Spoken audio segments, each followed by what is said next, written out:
السلام علیکم۔ بسم اللہ الرحمن الرحیم۔ آج تاریخ کے آئینے میں اپنا عکس دیکھنے کے لیے میں نے جس کتاب کا انتخاب کیا ہے وہ صدیق سالک کی میں نے ڈھاکہ ڈوبتے دیکھا۔ دیکھتے ہیں کیا لکھتے ہیں وہ۔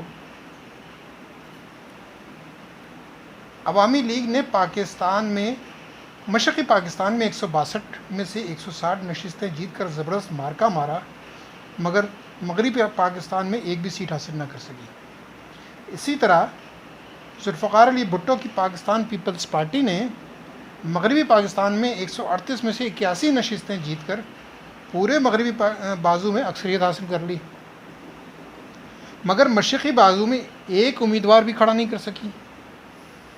اس سے ایک دلچسپ مگر نازک صورتحال پیدا ہو گئی۔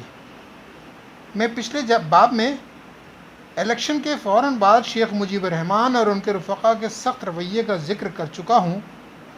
جہاں تک بھٹو کا تعلق ہے، وہ بھی پنجاب اور سندھ میں اپنی جیت سے خوب پھولے بیٹھے تھے۔ 20 دسمبر کو انہوں نے لاہور میں کہا، میری جماعت کے تعاون کے بغیر نہ تو کوئی دستور بنایا جا سکتا ہے اور نہ مرکز میں حکومت چلائی جا سکتی ہے۔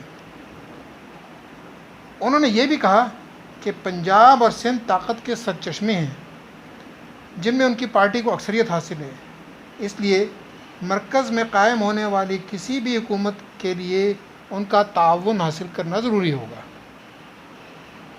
انہوں نے لوگوں کو یقین دلایا کہ پی پی پی اپنے اغراض و مقاصد سے سر منہ انحراف نہیں کرے گی، اور اگر وہ برسر اقتدار آئی اور جب بھی آئی اپنے پروگرام کی ایک ایک شق کو عملی جامہ پہنائے گی۔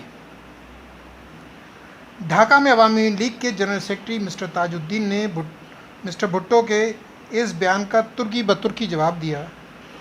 انہوں نے کہا کہ عوامی لیگ ملک کا دستور بنانے اور مرکز میں حکومت چلانے کی پوری صلاحیت رکھتی ہے۔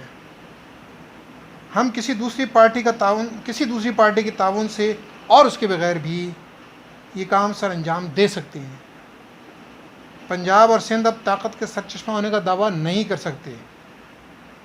اگر ہم بہتر مستقبل کے خواہش مند ہیں تو ہمیں اس قسم کے دعووں سے احتراز کرنا چاہیے، کیونکہ اس سے غیر ضروری نقصان دہ بحث چھڑ سکتی ہے۔ دونوں صوبوں کے درمیان یہ تو میں یقیناً تشویش کا باعث تھی۔ میں نے اس پر بہت سے نوجوان فوجی افسروں کو متفکر دیکھا، حالانکہ وہ سیاسی الجھاؤ سے عموماً دور رہتے تھے۔ ان میں سے جو ان دنوں بھٹو صاحب کی آرزوؤں کو مضر سمجھتے تھے، اکثر کہتے کہ یہ کیسے ہو سکتا ہے، ایک صوبہ سارے ملک پر سواری کرنے لگے۔ اس کے برعکس دوسرے لوگ جو مقامی حالات کا پورا ادراک رکھتے تھے کہتے، ہم گزشتہ 23 برس سے بنگالیوں پر سواری کر رہے ہیں، اب ان کی باری ہے، کوئی ضروری نہیں کہ ہم ہمیشہ ان پر کاٹھی ڈالے رکھیں۔ بہت شکریہ۔